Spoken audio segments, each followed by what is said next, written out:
ring the bells, there's a clapper that hangs down inside the bell, which strikes the swinging bell and makes the noise. When the clock wants to strike the chimes, it does it in a different way altogether. There's a completely separate set of hammers fixed on the frame to the side of the bell. Well, we can't have the clock trying to ring the bells at the same time that we are trying to ring the bell. So we have a means to pull the clock hammers back out of the way, which we've done.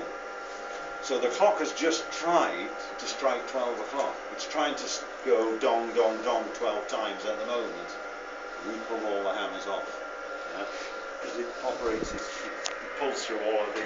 Right? Anyway, so one thing at a time, one thing at a time. Actually, I'm going to go back a step first of all. Brian mentioned the fact that this used to be a tower with a spire.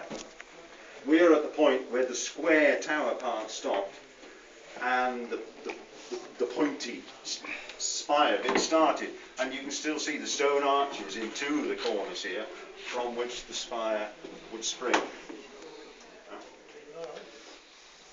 And we've still not reached the height of the bells yet. The bells are above our heads at the moment. Yeah, so originally the bells must have been hung lower than they are now. Okay, so here's the clock. So how old's the clock?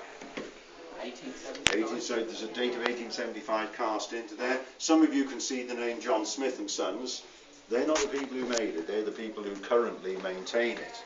Okay, you can just see part of the lettering. This clock was made by a company called Gillett and Bland. So they had their business in London. They're not in business any longer. So the clock is now maintained by Smiths of Derby. Some of you will have heard of Joyce's of Whitchurch. Very famous clockmaker. Well, for quite a few years, Joyce's in